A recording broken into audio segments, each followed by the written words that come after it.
Today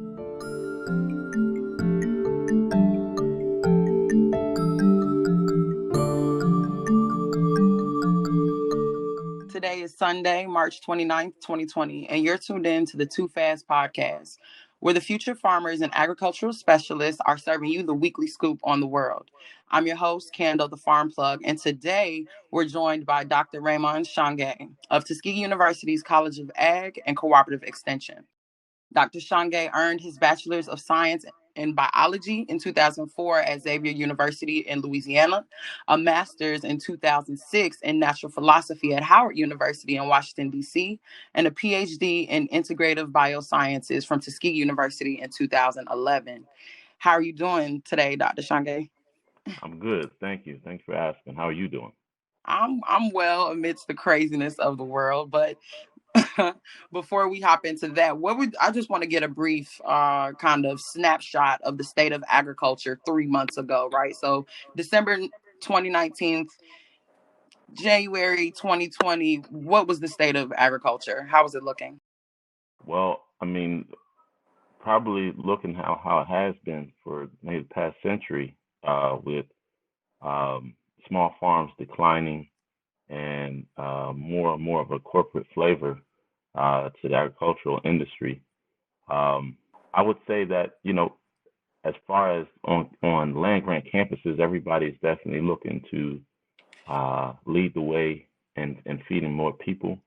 Uh, as we're having this population increase, so a lot of the research that's being done is making smaller plots of land more productive, while at the same time being ecologically sound. Okay, so how has the recent pandemic with COVID-19, how has that changed the situation? Well, I'm not going to speak in terms of the corporate farms or the larger farms, as it's not, I guess say it's not really uh, my area. But I would say Mm. that some of the same problems that small farms faced um, 5, 10, 15, 20 years ago are just going to be exacerbated by this COVID-19 Mm. situation. Small farms always had problems with access to capital, um, always had problems uh, making the benchmark and participating in USDA programs. Risk management is a problem. Reliable markets was a problem. Um, and then also pivoting in uncertain times, right? So not just COVID-19, but climate change, right? Kind of changing weather patterns. So that was already a struggle. Um, and then not to mention, new food safety requirements and guidelines.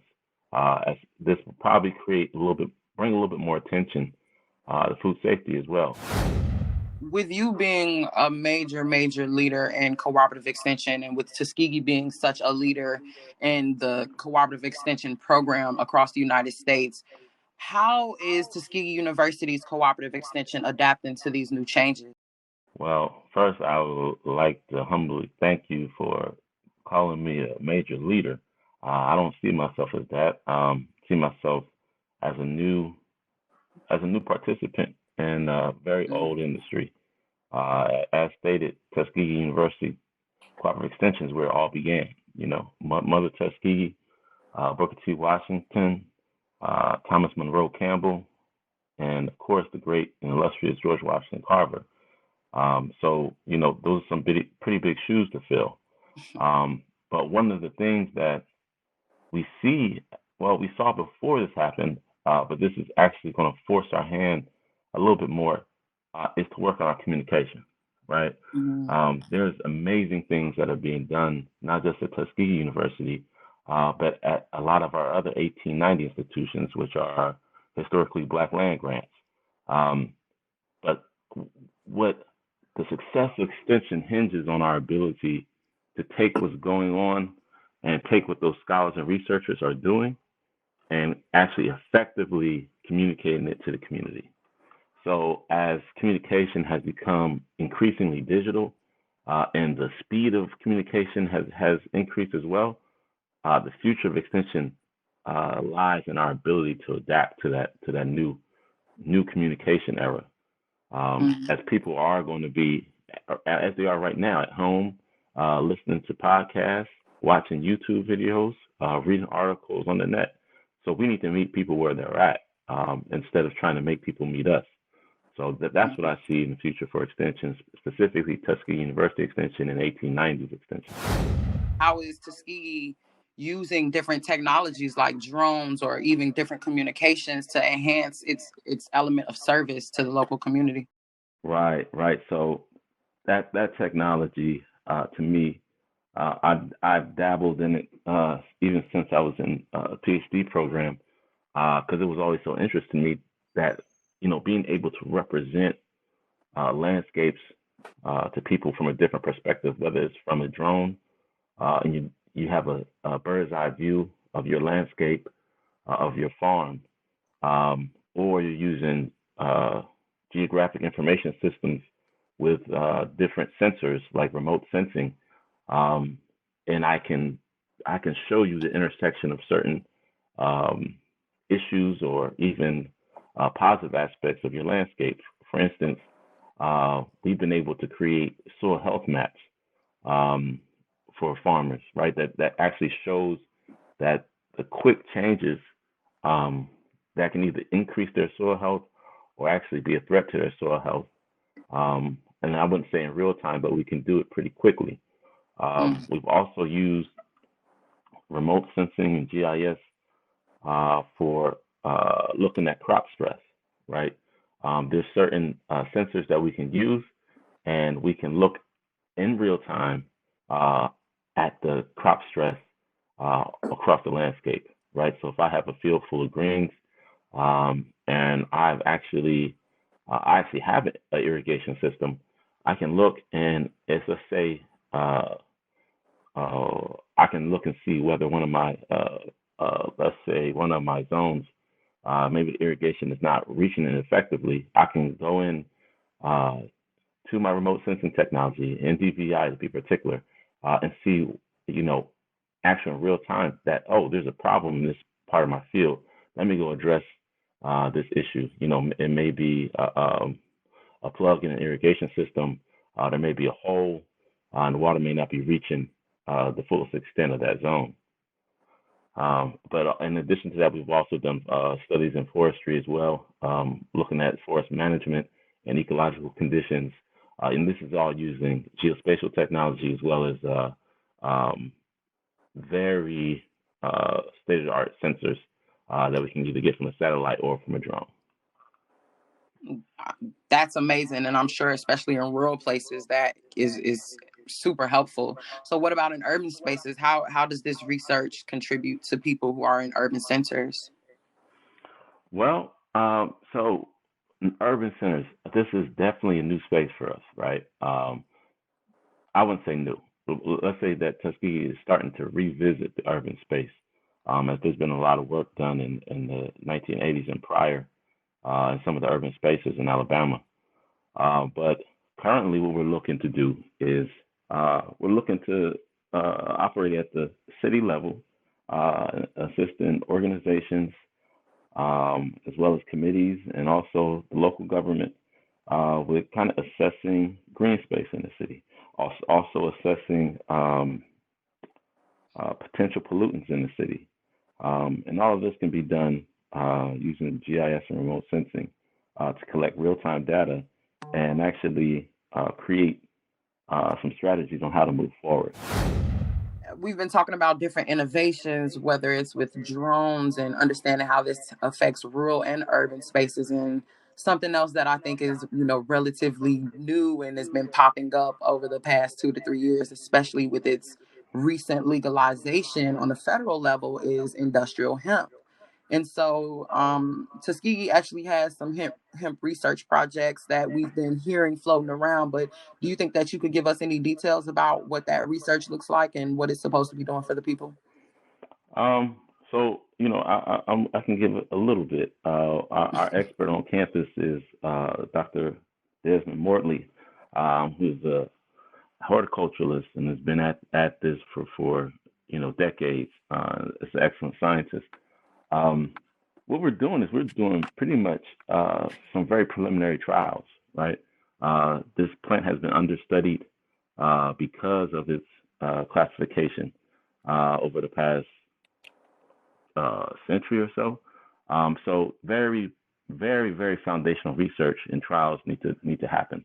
So we're trying to Mhm. see, which of the strains grow best in our agroclimatic zone. So, different soil types, different irrigation regimes, different fertilization regimes, um, different planting times, just to see how these plants best grow in Alabama, more specifically central Alabama.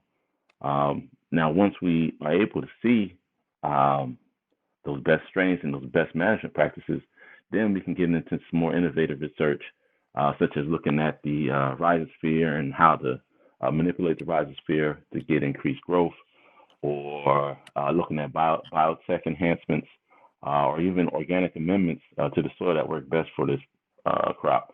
And then let's not forget the post-harvest processing and handling methods, right? There should be best management practices generated in that area as well.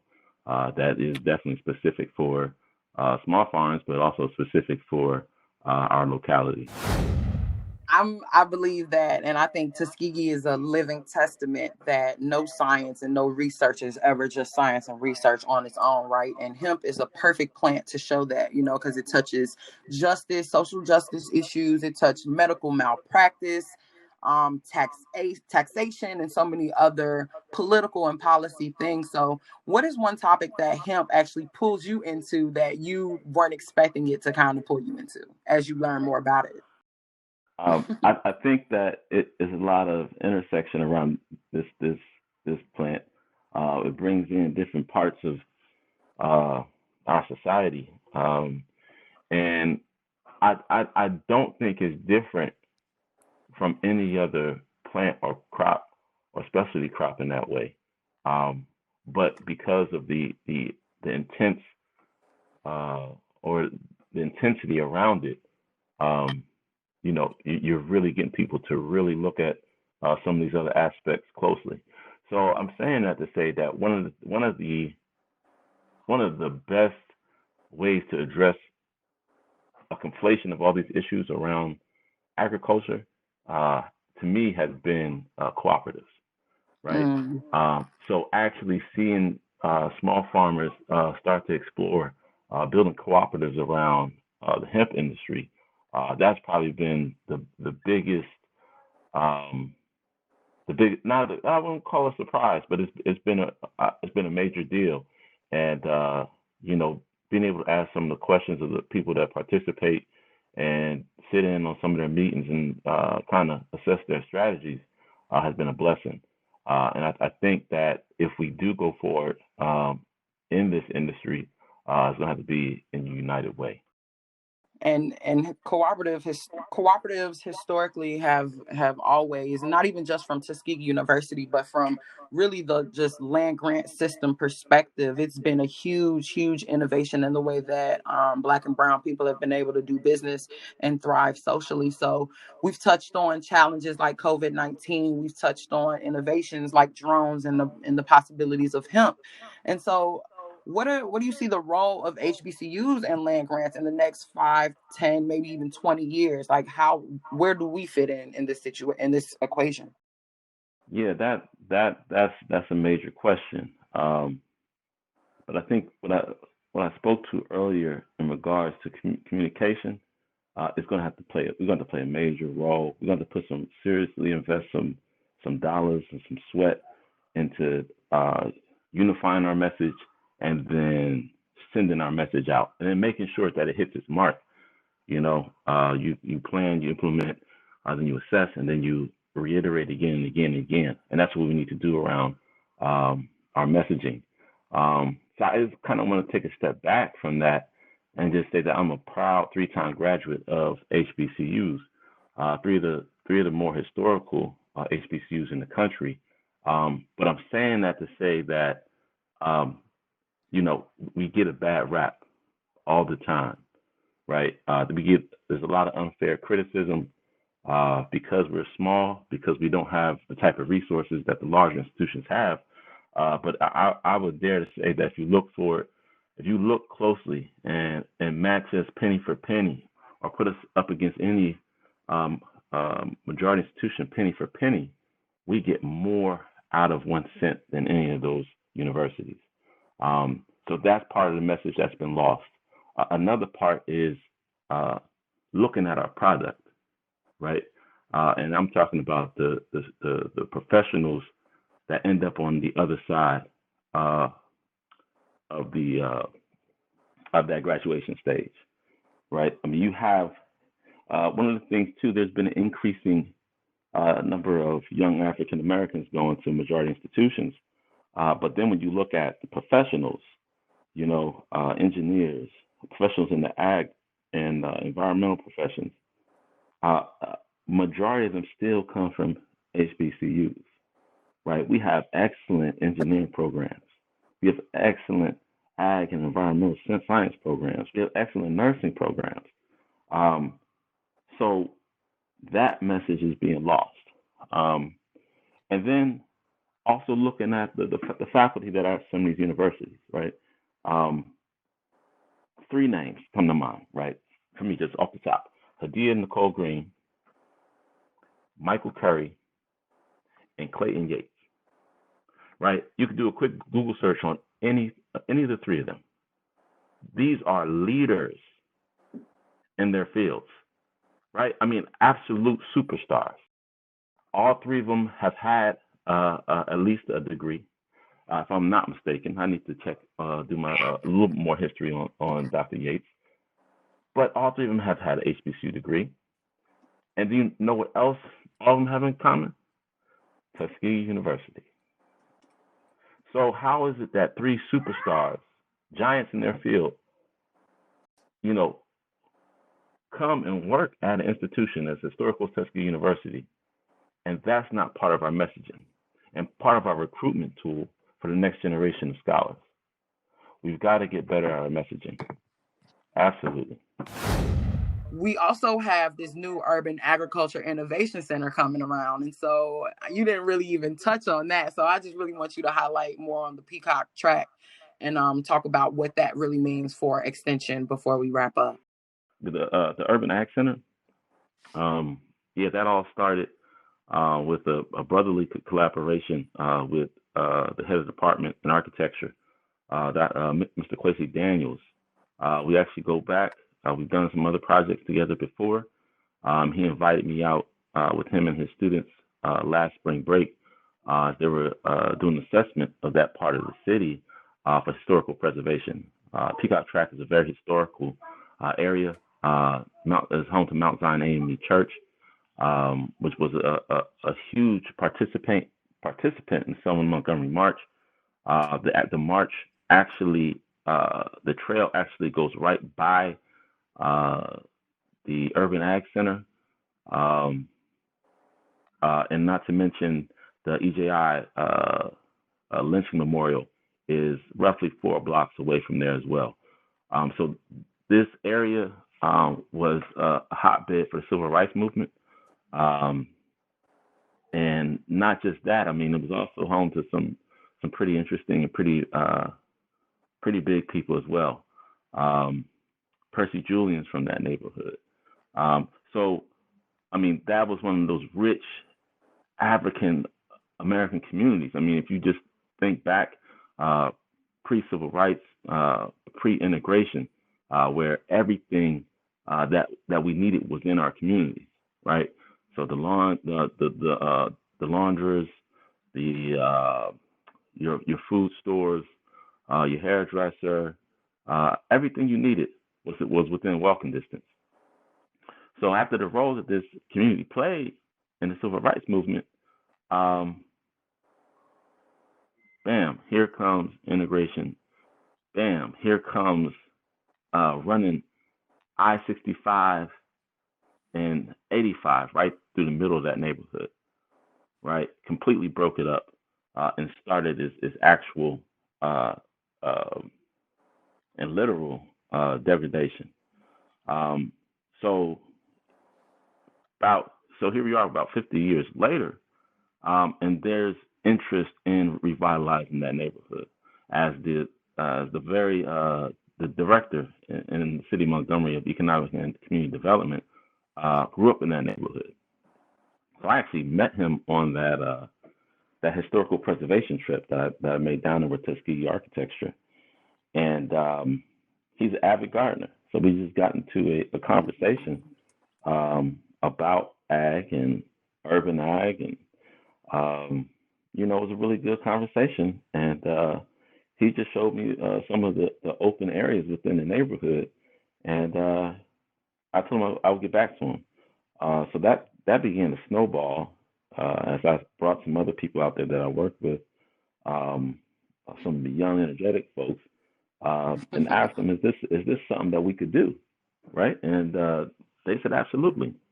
So then, I had to put on my administrator boots and get the job done. So MOU was signed this past year, and all of that has begun. So kind of, and let me go back and say that throughout the process, we have the Tuskegee Public Dialogue team of Marquez James, Lindsay Lunsford, and Danielle Smith. And Sheila DeHere was the actual original member, but she actually went to go finish her PhD. So I'll be remiss if I didn't mention her as well. But so they began to have meetings in the community, right? And not lead the meetings, but basically start to open up a dialogue about, the history of food in the area, and not just, food in general, but really fresh fruits and vegetables. And then as they began to peel back the surface, the community was always a community for ag. There was always gardens in the community. There was a man that came around in a truck with fresh produce every week. So there's a lot of history there and a lot of concern for their food system there. So now where we're kind of in the design stage with the community about what this is going to look like. But I can give you one tidbit of information to actually start to provoke your thought process as well, is that we're taking it back, right? We're going back to our beginnings with this, and the concept that we're using is the movable school. So everything on the site is going to be movable, right? We're going to have movable equipment, movable office, movable irrigation.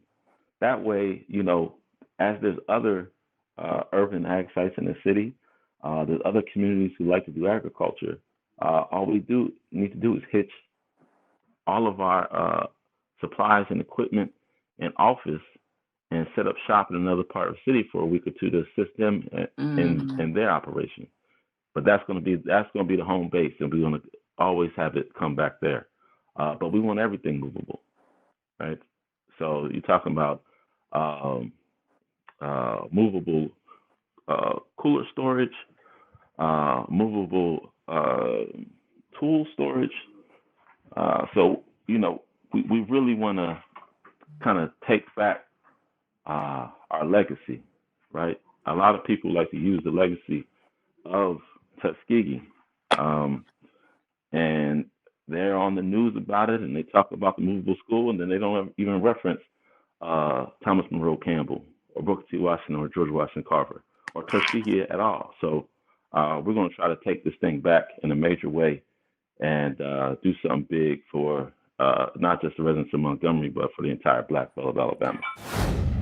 One of the things that I want to speak to as well is this idea of, this issue of small farms and their disappearance and their struggles. So this is not a fight that I've just been fighting, or is a recent fight. It's been a fight for decades, if not centuries. In the 1890s have always been at the forefront, as most of our African American farmers are small farmers, and a lot of them have been negatively impacted by some of the legislation and the lack of some of the legislation for and protecting the small farmer. in their land. So the leadership of the 1890s in both research and extension have always been aware of this. And I don't just want to say them. I want to shout out the Federation of Southern Cooperatives as well, and other small organizations that actually try to lift up the small farmer as well.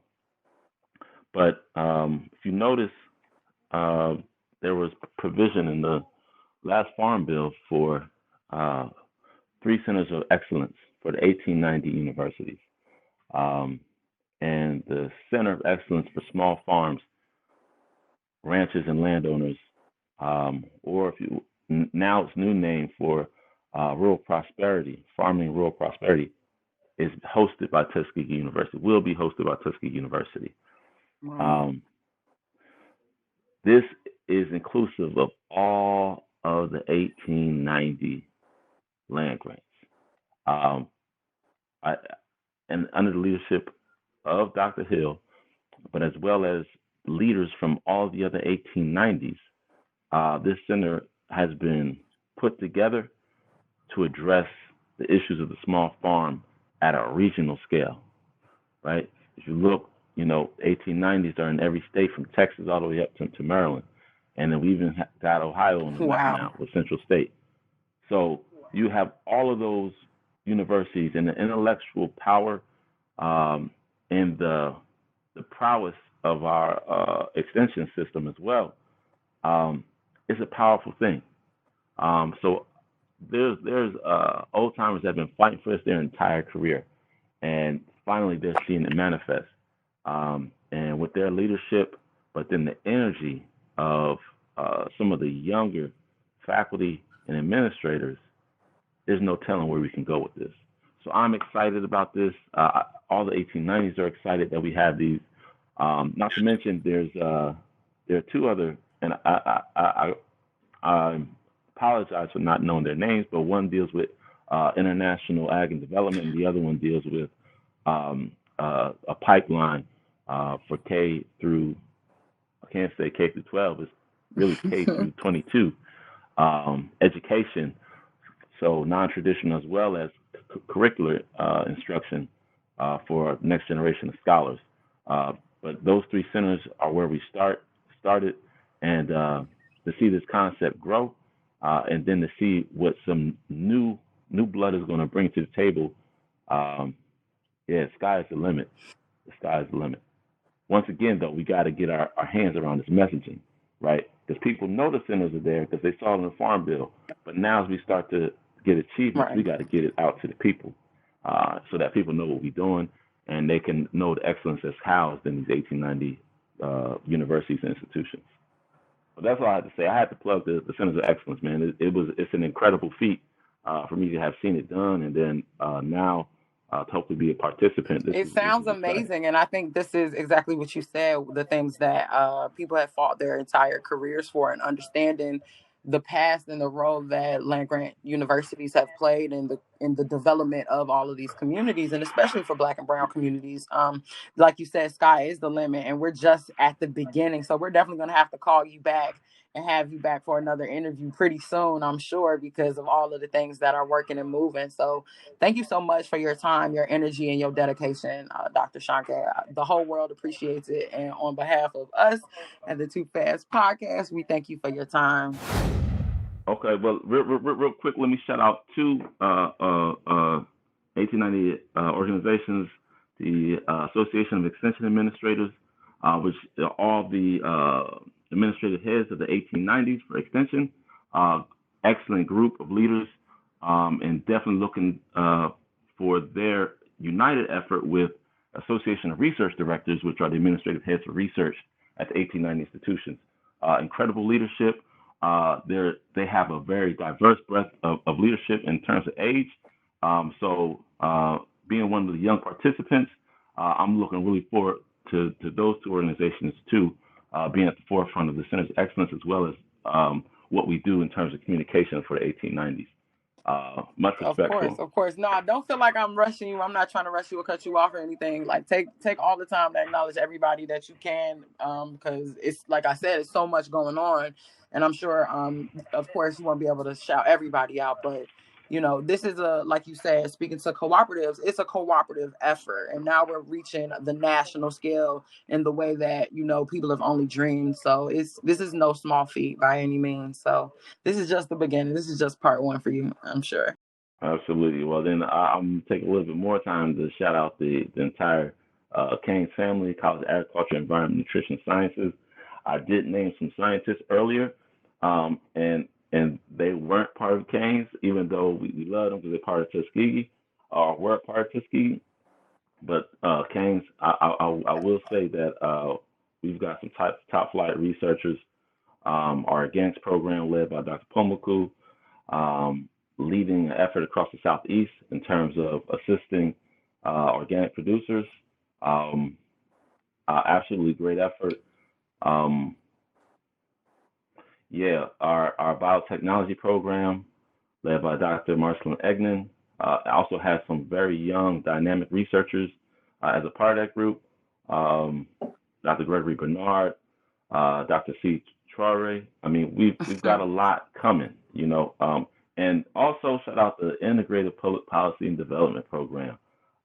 First three PhDs granted this year, all had excellent research. Dr. Carol Woods, Dr. Lindsay Lunsford, and Dr. Jasmine Ratliff.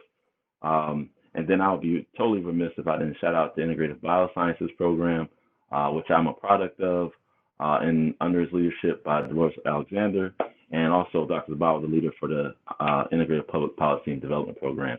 So the future is bright for Tuskegee University. The future is extremely bright for Keynes. I'm excited. We've got a bunch of excited students, staff, and faculty. So look out for us. We're gonna work on that communication piece for real. And we definitely going to see you via the net, face to face, and also on your phones. So definitely look forward. Cool beans. So, in closing, do you have any final words for any future farmers and agriculturalists that you think we would just need moving forward? Reach out to your local extension agent. Reach out to your local extension agent. Right? They say that extension is the best kept secret. Nah, no more. Reach out to your extension agent. Right? I mean, there's technology that is being made available. Some of it is low cost. So whatever state you're in, reach out to your local extension agent. Let's continue to make cooperative extension relevant, no matter what state you live in, what country you live in. If you want more information or want to reach out to us, you can either Google TUCEP, or you can go to the college's website at www.tuskegee.edu/Keynes, which is CAENS.